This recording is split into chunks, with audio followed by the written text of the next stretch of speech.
Welcome to the Behind Beliefs and Behaviors podcast, where we take you on a journey of what is behind the specific beliefs and behaviors that impact individuals and organizations.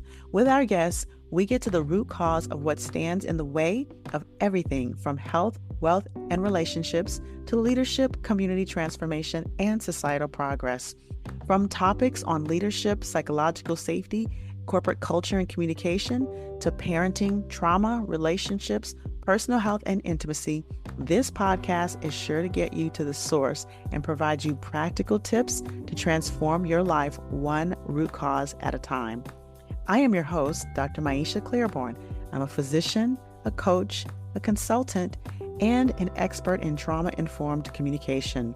The founder of the Mind Remapping Company, I help individuals and organizations better understand the brain, behavior, and the root of false beliefs so that you can more effectively listen, communicate, connect, and create fulfilling relationships and results in your personal and professional life. Join us every Monday morning at 8 a.m. and let's get to the root cause and discover what's behind your beliefs and behaviors. Hello. Welcome back to another episode. I am so excited for this conversation today.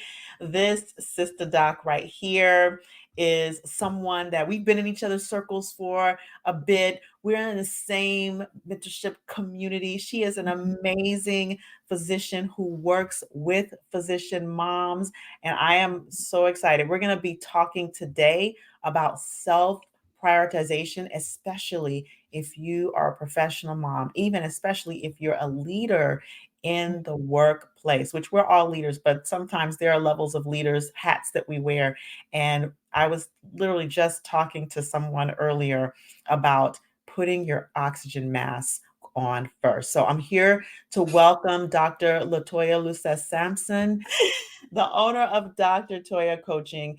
She coaches professional, but particularly physician moms who are postpartum and beyond. This is such an important conversation, and I'm looking forward to getting into it. Dr. Latoya, hey, how you doing? Hi, I'm good. Thank you so much for having me. And I laughed because that is like my favorite cliche that I love to tell people about the oxygen mask. So yes. Yes. Well, I love to start by having the audience get to know Mhm. you, get to know who you are, and how did you come especially as a physician, Yeah. to decide to coach physician moms around professional self-prioritization and self-care? Yeah, so I originally from Trinidad and Tobago. I came for undergrad at Howard University, the Mecca, the best HBCU in the land. So I was at Howard for undergrad and medical school. I did a 6-year BSMD program and I trained in OBGYN at Pennsylvania Hospital in Philly. And then I came out to California, which is where I currently am, and met my husband, had my kids, and I'm currently practicing and living here. And I came to this work through my own personal experience, like many entrepreneurs who's like, oh, well, I have this issue. Let me help other people with it. Mhm. So I've been an OBGYN for a decade or so, helping women in postpartum and through these early stages. But it's always different when you have your own kids, right? So with Mhm. my first, I was fully employed then, but I was just in survival mode. I was burnt out professionally, but because I knew I had to be there, I had to do it. It was COVID, so we were alone. But I didn't perceive that it was that difficult because I was in survival mode, like most of us are. But with the second baby, I was doing my entrepreneurial thing. I had left my full-time employment. I was doing independent contracting for my clinical job and started doing speaking and advocacy work surrounding Black maternal health, like doing all of these things that I was very passionate about when I was pregnant. It was a very rough pregnancy, like pain wise, thankfully uncomplicated. And then when I had her, the pain just continued. Mhm. But in my mind, I was like, this is my second baby. I got this. Like everything's Mhm. gonna be fine. I'm Mhm. an OB. I've done this Mhm. before. I'm not fully employed, so I can control my schedule. So I'm just gonna jump right back into it. Can you Mm. believe I was at a in-person speaking event 6 weeks postpartum? Mm. Why was I doing that? Who knows? Wow. But in my mind, I was going to just get back to normal. Mhm. But inside, I was very angry. I was very Mhm. resentful, and I Mm. was in a lot of actual physical pain because Yeah. of the pregnancy and everything. And the Mhm. anger and resentment came from the fact that I felt the people around me were not treating me like the queen that I was. Mhm. Like I did not just have this huge thing happen to me, like they couldn't Mm. see that I was suffering, Yeah. even though in reality I was acting like everything was fine, right? I Mm. had gone back to everything. I wasn't saying how I Right. was feeling, but I Yeah. was, having this invisible scorecard against everyone Yeah. that, well, you didn't do this, you didn't do this. Yeah. And it was like you can see how I'm struggling. Why aren't you helping me the way that I deserve to be helped? Right. So that continued until I basically crashed and burned. Mm. And told my husband, I need a break. I am going to go away on a trip by myself and I'm going to Mhm. leave you all here. Mhm. You got it. And as you can imagine, that did not go over well. He was like completely blindsided, like, what are you talking about? That's not happening. So we ended up taking that trip together without the kids. My sister came all the way from Trinidad to help my Mhm. mom, who was here at the Mhm. time. Yep. We went, and just to give you some context, I was back into everything. I had a webinar presentation like a week after with like the California, like with the CMQCC, is like a quality organization Yeah. for OBGYN in California. So this Mhm. wasn't just like a by the way kind of thing. And I had just had to tell them I can't do it. So it was that bad, right? Yeah. As a professional, like that's not something I would cancel lightly. Yeah. So we went on that trip and really just reconnected. I really had to figure out what was important in this Mhm. time. Mhm. And it was me. And I was not acting that way. Mhm. I was focusing on what everybody else should have been doing Mhm. to take care of me without Mhm. actually telling them. Mhm. And I also was not setting a good example for them. So, how were they even supposed to know? So I had to come back and really just focus on what was important. I Mhm. kind of dropped off the face of the earth, was not doing any of my advocacy, no social media, nothing, just Mhm. focusing on recovering both physically and mentally and slowly getting back into quote unquote regular life postpartum. Mhm. It's as I came out of that, ever the physician wanting to help people, I was like, I don't want other people to have to go through this. Yeah. And there's a certain level of challenges that professional moms have to deal with on top Mhm. of, everything else that moms have to deal with. And Absolutely. then physician moms on top of that. So I really focus there to help my counterparts just, not have to go through what I went through and to Mhm. make it easier, right? There's this idea that we have to struggle through Mhm. this part of motherhood. It's like, Mhm. why? Like nobody wins the struggle Olympics, right? It's not a thing that we're trying to achieve. So Mhm. that's how I came to launch Dr. Toya Coaching, and I have loved every minute of it. Just Mm.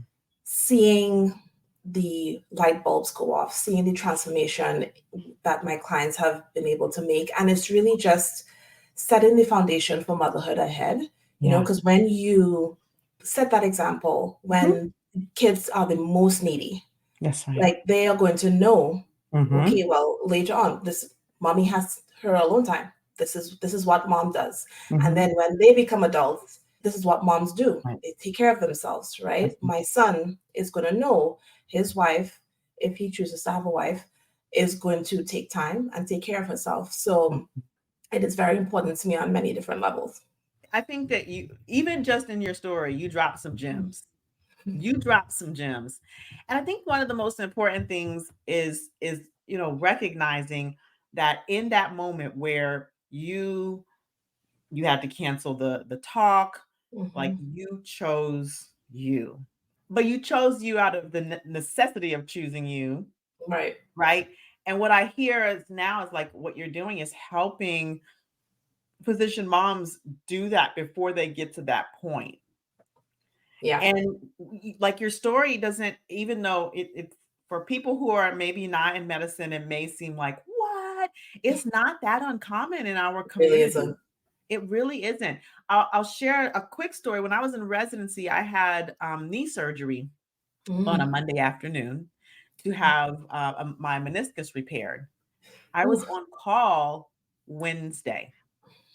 I did Mhm. no PT, no physical therapy, Wow. because I couldn't get coverage, right?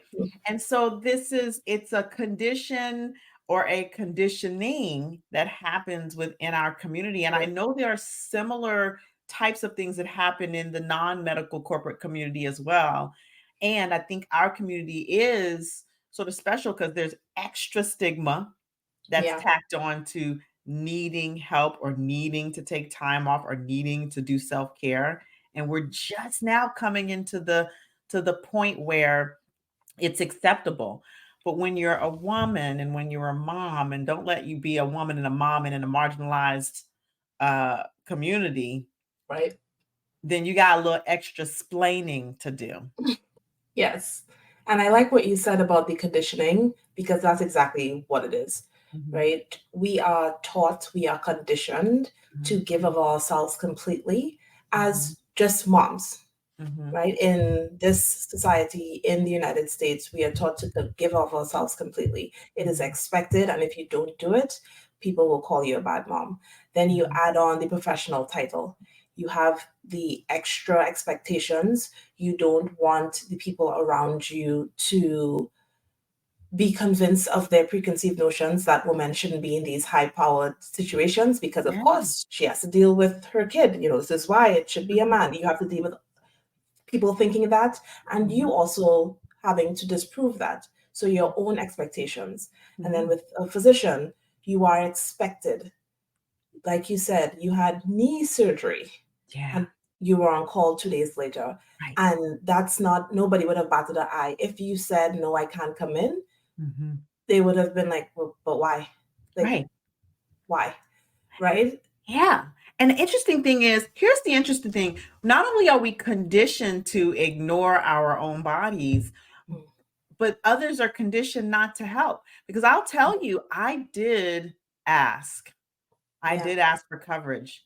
And there were so many no's that came my way. Yeah. And then my, attendings, and they were like, well, you just got to figure it out. You got to get in that. And admittedly, I think those were the days when nobody really cared. Like physician Right. wellness, Right.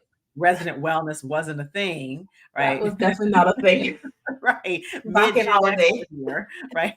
I came in right as the 80-hour work week rule was being implemented. So that'll give Right. you context, right? And so, Right. so yeah, and so it's so important what you do. And in full transparency, Dr. Latoya doesn't know I'm about to share this, but I during the time of this recording, I had to pause our recording, right? Because the conditioning is automatic. Go, go, Yeah. go, go, go, go, go. And while I normally don't skip meals, I skipped my lunch and had to pause to go and get some food, right? And so it's something that you have to work at. You have to be Yes. willing to be intentional about Yes. prioritizing, about saying yes to yourself. Say yes to the dress, say yes to yourself. Yes, intentional is the word. It is the word that I use the most often because it is very easy to just let your life happen to you and Mhm, to sit in the woe is me, in the confusion, in the overwhelm, mhm, and think that there's no way out. But the choices that you make have to be intentional to get yourself out. mhm. And it's, when people hear self care or they kind of just tune out because it's become like a buzzword. Yeah. Like, okay, yeah, Mhm. self care. And especially when it's coming from a corporate level, right? Yes. The self care is, well, we'll give you a pizza at lunch while you work through your Girl. lunch, or Mhm. it's something usually very superficial, Yeah. but I really want people to think of it not as a buzzword, not as just a silly thing, but an Mhm. essential part of your life. Absolutely. Because if you are not there, and that is physically, mentally, nobody else will be okay. People who are relying on you, your Mhm. kids, Mhm. your family, they Mhm. will, they, they're not going to have you.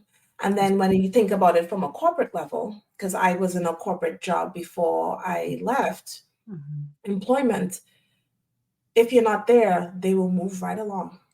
Cool.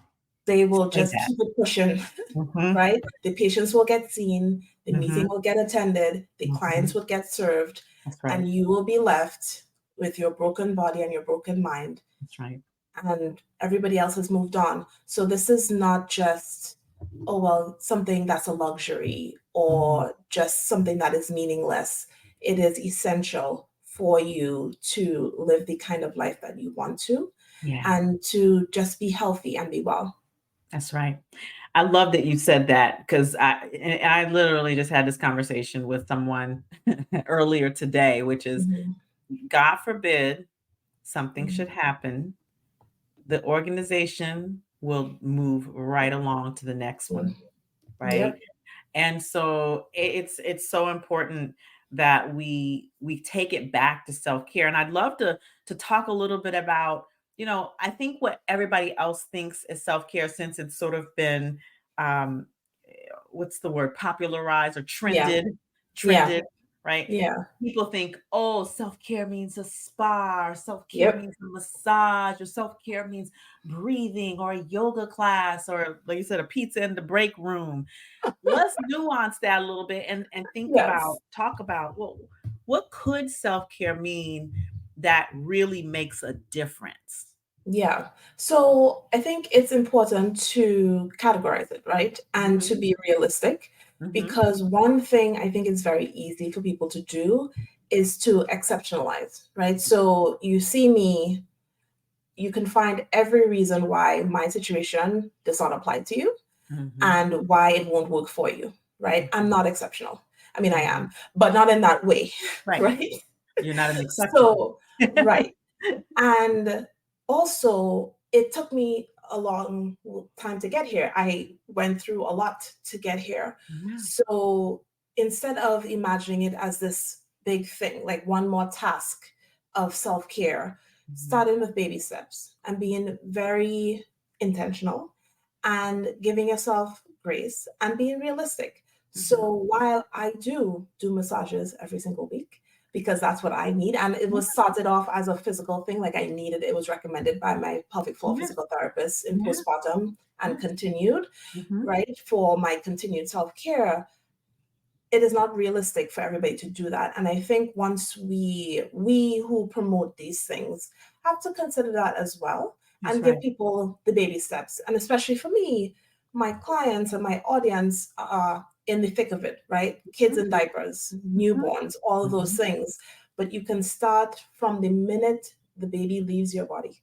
You Mhm. can start, and it looks like taking time alone, Yes. as Ooh. simple as that. It can Mhm. be 5 minutes. Mhm. If the baby is asleep, go away, sign on the door, do not disturb, and Mhm. just to be with yourself, Mhm. be with your thoughts, sleep, rest. It can be as little as that because it is such a high touch time. Yeah. Everybody needs something from you. Your baby literally needs your body if you Mhm. decide to feed human milk from your body, but even not just the comfort, and it's a helpless little being, right? You are needed by so many people, even as they get older, that just being unquestioned, Mhm. untouched, Mhm. just being able to exist for yourself Mhm. is all people can manage Yeah. realistically at Yeah. times. And it is a good starting point to work yourself up to having massages every week. I love that because it's the simplicity that sometimes that Mhm. makes the difference, right? I'll Yeah. tell you, and by the way, um, the do not disturb sign works whether you have a newborn, whether you have surprisingly a 4-year-old or a nine, Right. in my case, a 9-year-old. Right. If you need 5 minutes, or if you need Mhm. 10 minutes or 15 minutes, we joke about hiding in the bathroom and hiding in the closet, but Mhm. that is real stuff. Yeah. Like Yeah. going to the bathroom, and of course, the 4-year-old is going to kick in the bathroom and be like, Right. because that's what they do, especially if Right. you don't have a partner to come and swoop them up and be like, Right. mommy's going to take some, quiet time, right? Right. And I think it's just so important to like think of it in those sort of the micro terms, like the Mhm. quiet time, alone Yeah. time. Sometimes it's connect time, Yeah. grown up time, as I used to like to call it, grown up Yes. time, right?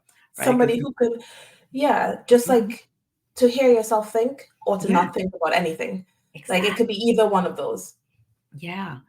And I think what worked for me, just like as a new mom, or even as a single mom, as my son has sort of grown up, is structuring. There's something in structuring your schedule so that you can get decompression time.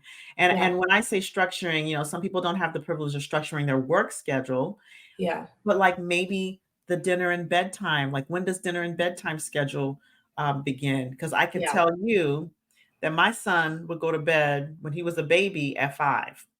And people be like, how do you get your kid to bed that early? And of course, I was nursing, so he would wake up and I would nurse Right. him. Right. So Right. like that. And now my son is in the bed at 9 years old at 7:45. Love it. And that Yes. means 8 p.m., because I give him the hugs and kisses, and Right. Right. it Right. gives me the space to be able Yes. to give him the hugs and the kisses, knowing that at 8 o'clock, my butt is going to be in some other room, quiet, Right. doing what Right. I need to do to recoup. Yes. Oh my gosh, you touch on so many things. So having that structure Mhm. is very, very important. And there's a people like to call it gentle parenting, but it really isn't. But Yeah. this belief that structure equals child abuse. And I don't know why those two things are equated. Like Right. you can have a schedule, you can have a structure Mhm. and not have the baby in a room screaming its head off. Like Correct. those two things don't have to go together, Love that you right? said that. And having a structure is going to be better for you and the baby, Yes. right? And the toddler and child. And of course, there are children that have sleep issues, they have Mhm. reflux medical issues that make it more difficult. But I Mhm. feel like a lot of times, especially when you are a professional working outside of the home a lot, there's this extra guilt. Mhm. So you let things happen more because you feel bad, or you don't want to, well, I'm away so long, I just want snuggles. And true, but then when you get to the point where you are so exhausted, so irritable, so everything, that time that you're spending is actually not quality time. Right. So focusing on that structure, and then also asking for the help that you need to Mhm. maintain the structure. Right. Because like you said, if you're a single mom, if the husband works or travels or whatever, Mhm. what are you going to do? What are you going to do to be intentional about getting the help that you need? And whether that is asking Yes. family, friends, because I love a good free help, but Oh I God. also like Yeah. paid help Mhm. because it can be better sometimes to Yeah. have somebody do exactly what you want them to do as Mhm. opposed to, a family member or something like that. But all of these things take intention and purpose because you are focusing on yourself being okay first and then everybody else. Ooh, you dropped two major, major, major gems. So I'm gonna take it back to the gentle Mhm. parenting being equivalated with uh like no boundaries. Like Right, gentle parenting is not boundaryless parenting. right. In fact, to not model boundaries for your children is a very dangerous thing, Yeah. because you're setting them up for codependent relationships, Hmm. and for, what's the word, entitlement. Right? Yes. When there's no boundaries, there can be the Yeah. extreme of entitlement, but there can also be codependency. And Yeah. and and so in terms of like those boundaries, and I often will with my son. I love spending time with my son. I play with him. We Mhm. have a great time. And there are some times when I've had like a really hard day, and our best conversations tend to be in the car. But when he gets in the car, I say, listen, I've had a really long day. I just need 5 minutes of quiet time. I'll set the Yeah, alarm. I And love a over good time, alarm. girl, I live by the alarm. Are you kidding? Right? And Yep. so it's when you're modeling something, because then they're gonna see that and they're gonna pick that up. Mhm. And then now Mhm. my son will say, "Mommy, I don't feel like talking right now. I just need some quiet time. Say less. Your introverted mom understands." Right? I love a good silent car ride. I Right? can't wait until my son gets there. Right. Right. The other thing I want to kind of say, because I know I love that you said, like there's that guilt, like, oh, I'm away so much. I want to spend Mhm. time. Our children, and you know this, our children's concept of time is very different from ours. 5 minutes, 10 minutes, 15 minutes with your child who is 2, 4, 6, 9 is like 5 hours to them. Lifetime. Right? Yep. And so you can say, okay, I'm going to dedicate 15 minutes. Mhm. And for them, that's so much time. And then you can give them to the husband or the partner, or let them play by themselves or Right. whatever they're going to do, Yes. and go and take your 15 minutes and then Right. come back. So I think it's useful for parents to understand that. Like, we think, oh, if I'm not spending hours and hours and hours every day with my kid, I'm such a bad parent. No, you're not. You're not. And I love that you talked about that because the quality of the time is what matters. The quantity is irrelevant. Of course, if you are always gone, right? Mhm. There may be some issues. Correct. But if you are, say it again, intentional Mhm. about the quality of the time that you spend, the Mhm. phone is down, you are fully engaged. And it doesn't even have to be, because I know it happens to me. When I think about entertaining my son, I get like, oh my God, what am I going to do? I have to make something, I have to Right. build a volcano. Right. We can roll his cars down the couch and he would, I mean, he's 4, so, Right. but True. it doesn't have to be, it doesn't have to be this thing. It just Mhm. has to be dedicated and focus on the both of you, or if you have Mhm. multiple children, on all of you. And they will be so excited. They will get what they need from you, and then you can get what you need from yourself. Absolutely. I love that you said that, that it doesn't have to be this, oh my God, well, I have to set something, I have to have a build a box, we have to do something big. Sometimes my son would just be like, let's cuddle on the couch.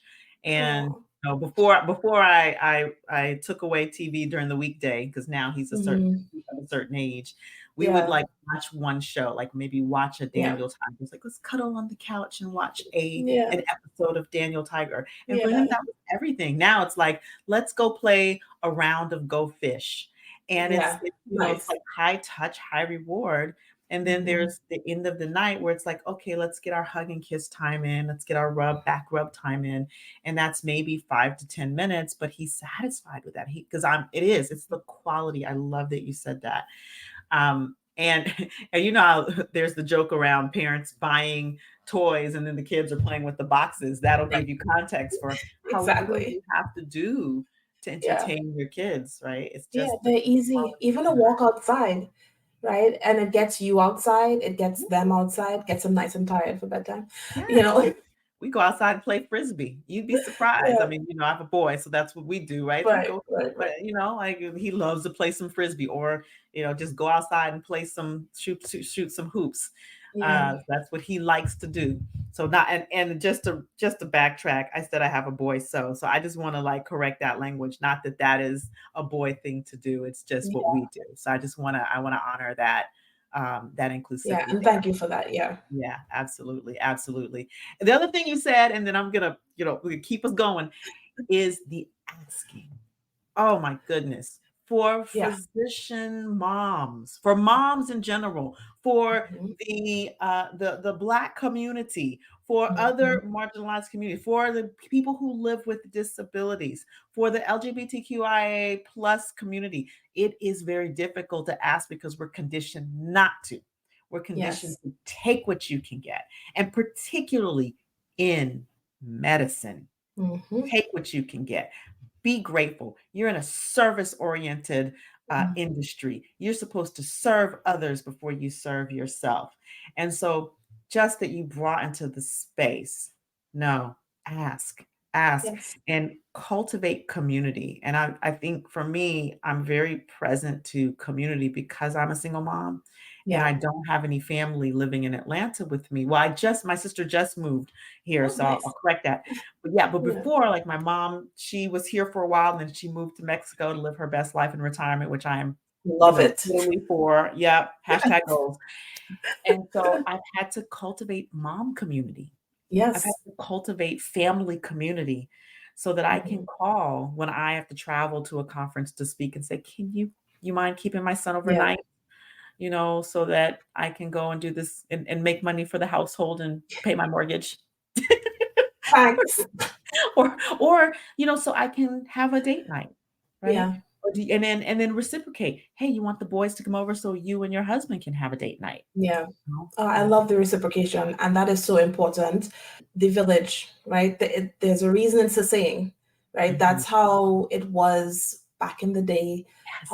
However long in the day you want to think about, Yes. in different communities, and really outside of the U.S., it's still the norm, right? Yeah. The way that we care for each other in Mhm. motherhood, especially in the early days, That's the right. community and the village is important. And for professional working women where you may have traveled for a job opportunity, especially for physicians where you may have traveled away for training or fellowship or whatever, you may Mhm. not be near your family. Mhm. So again, I'm a broken record, the intentionality. How are you going to create your village, right? Yeah. Because it is very important. And we are conditioned to be lone rangers, figure it out on your own. You take that Mhm. exam on your own, you go through residency on your own. Yes, you have your classmates, but a lot of times it's like a competition, you Mhm. know, collaboration is not really a thing. And we need to break out of that Yeah. because we are not talking about medicine and even in medicine, we could use a little bit of collaboration. Absolutely. We as humans are communal beings, right? Mhm. You are not meant to do this alone. There's nothing wrong with you if you cannot. If you are Right. struggling, Mhm. you are supposed to have help and you Yeah. are supposed to ask for it. People Yeah. cannot read your mind. And do you really want them to? I don't think so. I don't want anybody reading my mind, I hope I right. right? So ask for what you need, ask Yeah. for what you want. You can ask for things that you do not need. You are worth it. I just want a break. That is Mhm. good enough. You do Absolutely. not need a reason. You can Correct. just ask for it. Absolutely. I love that. Asking is Mm. it's the thing. It's the stuff Yes. that communities are made of. And I want us to Yes. even reemphasize something that you said earlier. Building, cultivating that community begins as soon as that baby comes out. Actually, before. I'm going to tell Yes. you, I started looking up mom groups when I was still pregnant Mhm. with my son. I was, Yeah. but and admittedly, like I feel like I started a little bit later. Most of my friends Mhm. like had kids that were like getting ready to graduate from high school. By the time I Yeah, yeah, started, I yeah. turned 39. And so I was excited to become part of the mom community. So I Yeah. started looking up mom groups Mhm. and when my son finally he stayed home for the first year of his Mhm. life, because I had the privilege of my mom coming to live with me and do that. But when he started to go to daycare, I would like look at, okay, who's he playing with? What Yeah. moms can I connect with? And I have made some amazing friendships. And even as Yeah. he's gone to school, I've connected with like, oh, my son plays with your daughter, or my son plays with your son. How would you like a play date? And Yeah. that's as early as out the wound or even before, you can start to make those connections and Yeah. make those requests like, oh, I know that when I have my person, I'm going to need some help. Would you be willing to be a part of my village, my community, Yeah. and especially those people you trust, right?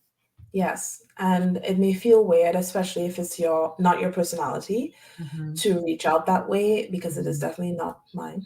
Same, But same. it's the word of the day is intention. Yeah. You have to do it. because it is very easy to feel alone, Yeah, and you don't have to feel that way.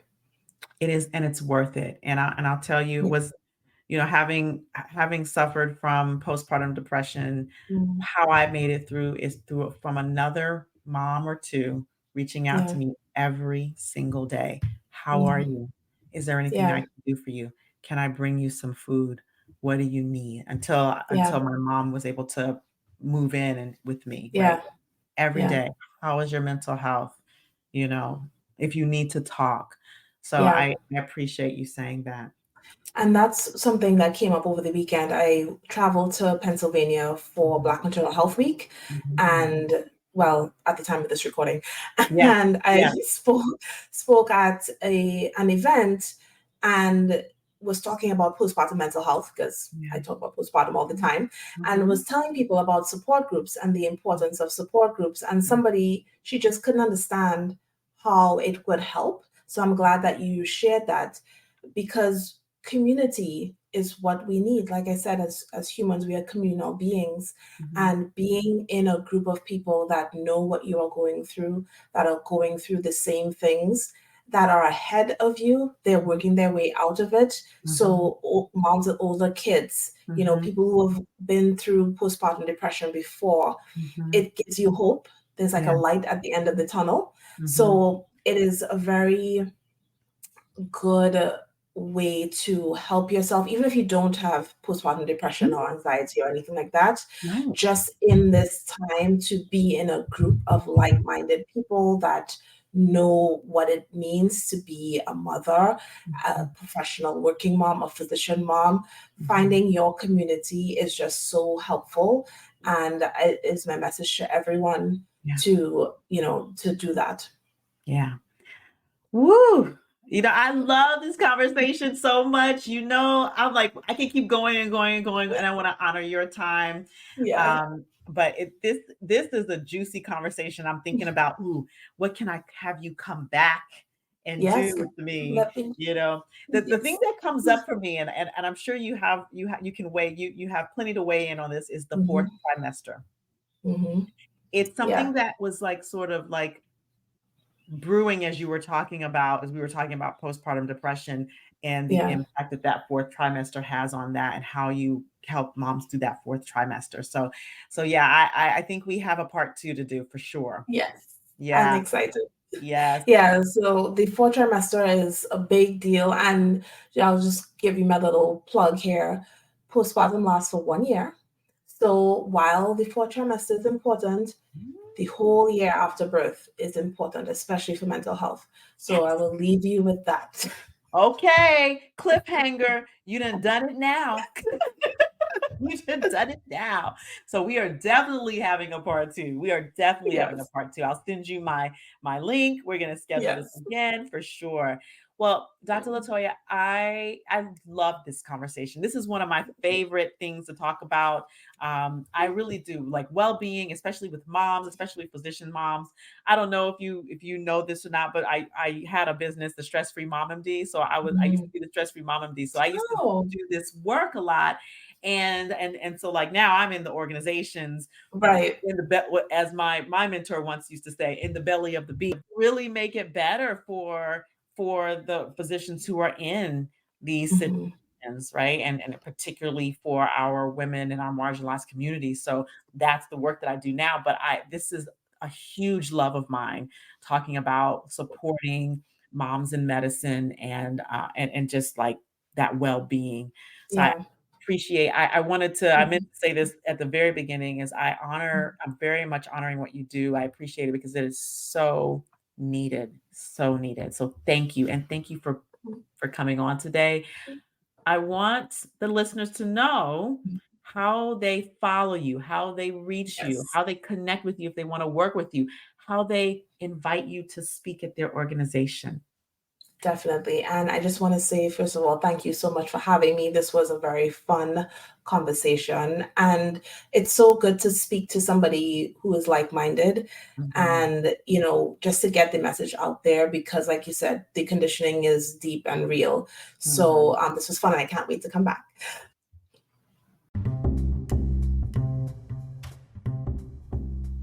Thank you for listening to our podcast. We know that without the listeners, there is no podcast. We hope you enjoyed this episode. Please remember to subscribe so you do not miss when we drop our next episode. And share this podcast with a friend, a family member, and a colleague, at least one person in your life today. This episode was brought to you by the Mind Remapping Company, helping organizations create psychologically and emotionally safe cultures that make their employees and leaders feel seen, heard, respected, welcome, and valued, all while fostering a thriving, engaged, and healthy workforce for the organization. Is your organization in need of a speaker? I speak about topics like psychological and emotional safety, trauma-informed communication, and employee well-being. If this is aligned with your organizational inclusion, belonging, or leadership goals, contact me, Dr. Maisha, by going to www.mindremappingacademy.com. That's mindremappingacademy.com. Finally, we train leaders, but we also train coaches.